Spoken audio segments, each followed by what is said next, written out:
شروع اللہ کا نام لے کر جو بڑا مہربان نہایت رحم والا ہے۔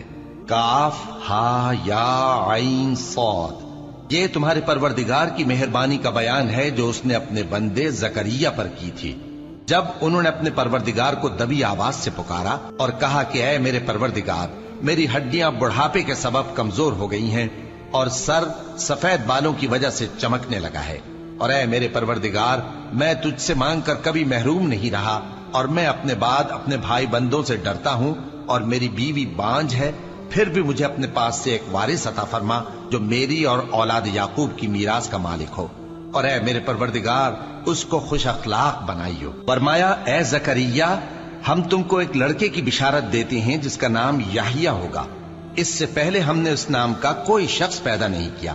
انہوں نے کہا کہ پروردگار، میرے ہاں کس طرح لڑکا ہوگا جبکہ میری بیوی بانجھ ہے اور میں بڑھاپے کی اس حالت کو پہنچ گیا کہ سوکھ گیا ہوں۔ حکم ہوا کہ اسی طرح ہوگا۔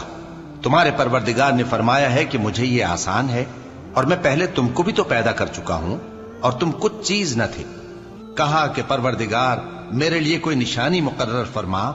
فرمایا نشانی یہ ہے کہ تم صحیح و سالم ہوتے ہوئے 3 رات دن لوگوں سے بات نہ کر سکو گے۔ پھر وہ عبادت کے حجرے سے نکل کر اپنی قوم کے پاس آئے تو ان سے اشارے سے کہا کہ صبح و شام تسبیح کرتے رہو۔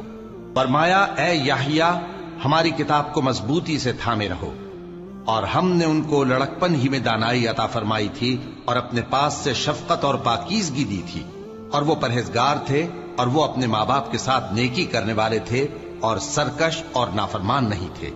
اور جس دن وہ پیدا ہوئے اور جس دن وفات پائیں گے اور جس دن زندہ کر کے اٹھائے جائیں گے ان پر سلام ہے۔ اور کتاب یعنی قرآن میں مریم کا بھی تذکرہ کرو، جب وہ اپنے لوگوں سے الگ ہو کر مکان کے مشرقی حصے میں چلی گئیں، پھر انہوں نے ان کی طرف سے پردہ کر لیا تو ہم نے ان کی طرف اپنا فرشتہ بھیجا، سو وہ ان کے سامنے ایک خوبصورت مرد کی صورت میں آیا۔ مریم بولی کہ اگر تم پرہیزگار ہو تو میں تم سے بچنے کے لیے رحمان کی پناہ لیتی ہوں۔ فرشتے نے کہا کہ میں تو تمہارے پروردگار کا بھیجا ہوا یعنی فرشتہ ہوں، اور اس لیے آیا ہوں کہ تمہیں پاکیزہ لڑکا بخشوں۔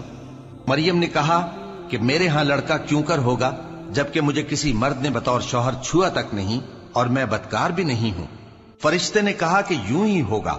تمہارے پروردگار نے فرمایا کہ یہ مجھے آسان ہے اور میں اسے اسی طریق پر پیدا کروں گا تاکہ اس کو ہم لوگوں کے لیے اپنی طرف سے نشانی اور ذریعہ رحمت بنائیں، اور یہ کام مقرر ہو چکا ہے۔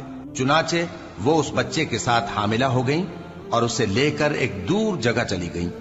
پھر درد ذہ ان کو کھجور کے تنے کی طرف لے آیا، کہنے لگی کہ کاش میں اس سے پہلے مر چکتی اور بھولی بسری ہو گئی ہوتی۔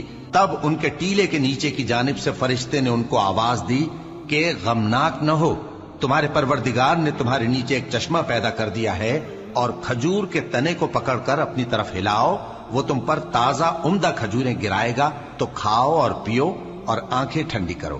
اگر تم کسی آدمی کو دیکھو تو کہنا کہ میں نے اللہ کے لیے روزے کی منت مانی، تو آج میں کسی آدمی سے ہرگز کلام نہیں کروں گی۔ پھر وہ اس بچے کو اٹھا کر اپنی برادری والوں کے پاس لے آئیں۔ وہ کہنے لگے کہ مریم یہ تو نے برا کام کیا۔ اے ہارون کی بہن، نہ تو تیرا باپ ہی برا آدمی تھا اور نہ تیری ماں ہی بدکار تھی۔ تو مریم نے اس بچے کی طرف اشارہ کیا۔ وہ بولے کہ ہم اس سے کہ گود کا بچہ ہے کیسے بات کریں؟ بچے نے کہا کہ میں اللہ کا بندہ ہوں، اس نے مجھے کتاب دی ہے اور نبی بنایا ہے، اور میں جہاں ہوں اور جس حال میں ہوں اس نے مجھے صاحب برکت بنایا ہے، اور جب تک زندہ ہوں مجھ کو نماز اور زکوٰۃ کا ارشاد فرمایا ہے، اور مجھے اپنی ماں کے ساتھ نیک سلوک کرنے والا بنایا ہے اور سرکش و بدبخت نہیں بنایا، اور جس دن میں پیدا ہوا اور جس دن مروں گا اور جس دن زندہ کر کے اٹھایا جاؤں گا مجھ پر سلام ہے۔ یہ مریم کے بیٹے عیسیٰ ہیں، اور یہ سچی بات ہے جس میں لوگ شک کرتے ہیں۔ اللہ کو شایع نہیں کہ کسی کو بیٹا بنائے، وہ پاک ہے۔ جب کسی چیز کا ارادہ کرتا ہے تو اس کو یہی کہتا ہے کہ ہو جا، تو وہ ہو جاتی ہے۔ اور بے شک اللہ ہی میرا اور تمہارا پروردگار ہے، تو اسی کی عبادت کرو، یہی سیدھا رستہ ہے۔ پھر اہل کتاب کے فرقوں نے باہم اختلاف کیا، سو جو لوگ کافر ہوئے ہیں ان کو بڑے دن یعنی قیامت کے روز حاضر ہونے سے خرابی ہے۔ وہ جس دن ہمارے سامنے آئیں گے کیسے سننے والے اور کیسے دیکھنے والے ہوں گے، مگر ظالم آج کھلی گمراہی میں ہیں، اور ان کو حسرت و افسوس کے دن سے ڈرا دو جب بات فیصل کر دی جائے گی اور وہ غفلت میں پڑے ہوئے ہیں اور ایمان نہیں لاتے۔ ہم ہی زمین کے اور جو لوگ اس پر بستے ہیں ان کے وارث ہوں گے، اور ہماری ہی طرف ان کو لوٹنا ہوگا۔ اور کتاب میں ابراہیم کا ذکر کرو، بے شک وہ نہایت سچے تھے، پیغمبر تھے۔ جب انہوں نے اپنے باپ سے کہا کہ ابا، آپ ایسی چیزوں کو کیوں پوچھتے ہیں جو نہ سنیں اور نہ دیکھیں اور نہ آپ کے کچھ کام آ سکیں؟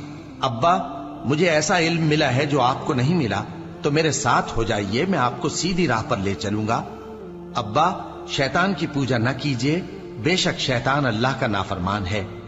ابا، مجھے ڈر لگتا ہے کہ آپ کو اللہ کا عذاب آ پکڑے تو آپ شیطان کے ساتھ ہی ہو جائیں۔ اس نے کہا کہ ابراہیم، کیا تو میرے معبودوں کے خلاف ہے؟ اگر تو باز نہ آئے گا تو میں تجھے سنسار کر دوں گا اور تو ہمیشہ کے لیے مجھ سے دور ہو جا۔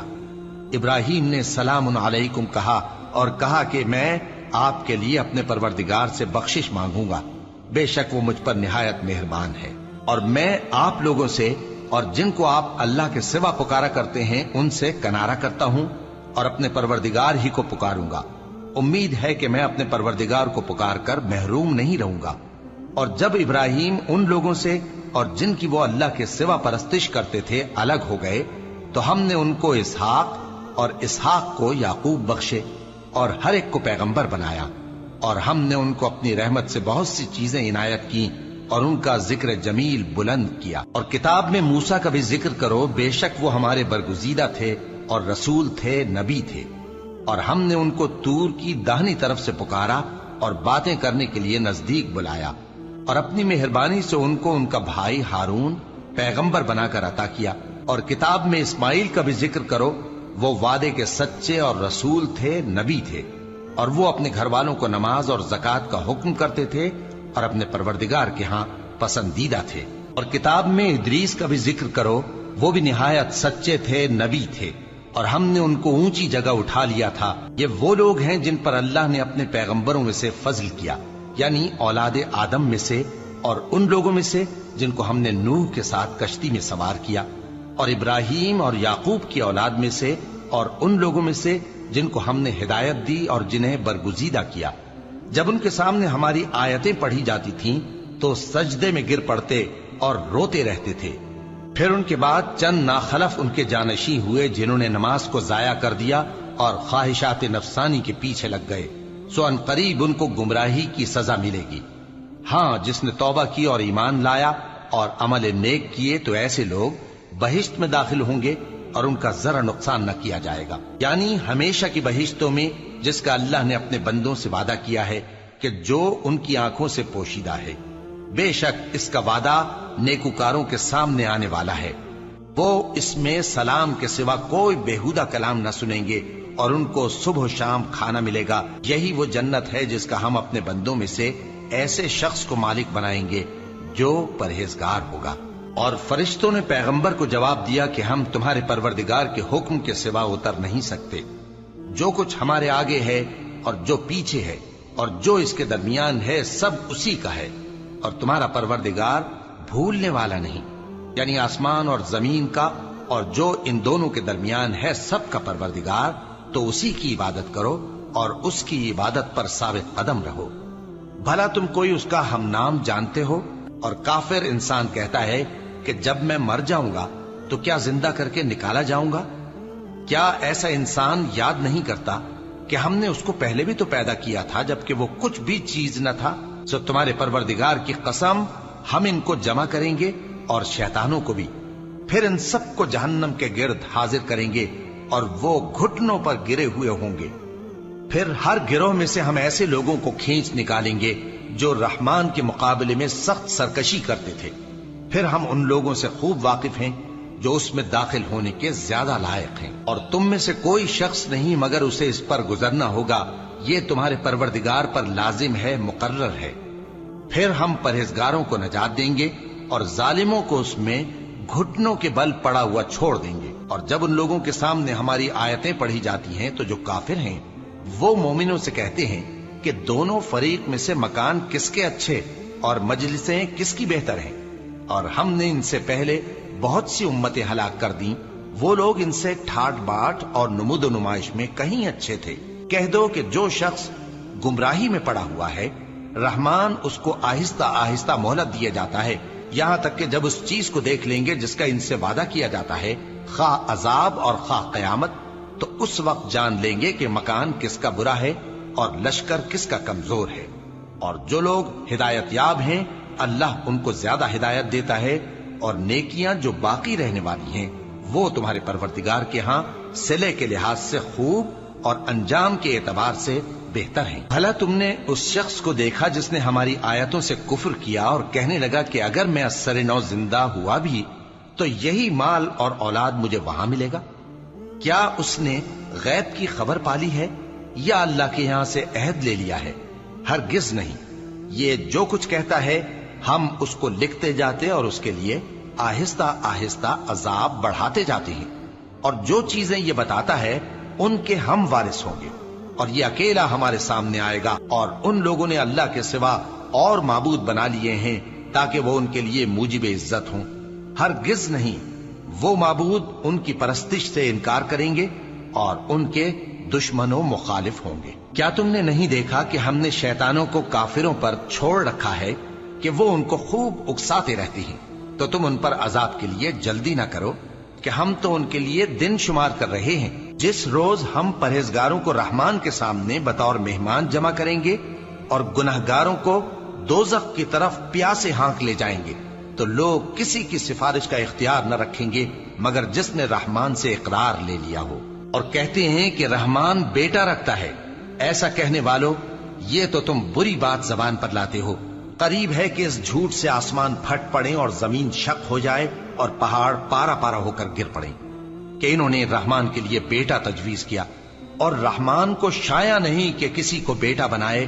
ہر شخص جو آسمانوں اور زمین میں ہے رحمان کے روبرو بطور بندہ ہی آئے گا۔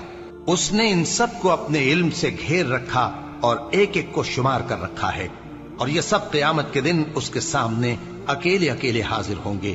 اور جو لوگ ایمان لائے اور عمل نیک کیے، رحمان ان کی محبت مخلوقات کے دل میں پیدا کر دے گا۔ اے پیغمبر صلی اللہ علیہ وآلہ وسلم، ہم نے یہ قرآن تمہاری زبان میں آسان بنا کر نازل کیا ہے تاکہ تم اس سے پرہیزگاروں کو خوشخبری پہنچا دو اور جھگڑالوؤں کو ڈر سنا دو، اور ہم نے ان سے پہلے بہت سے گروہوں کو ہلاک کر دیا ہے۔ بھلا تم ان میں سے کسی کو دیکھتے ہو یا کہیں ان کی بھنک سنتے ہو؟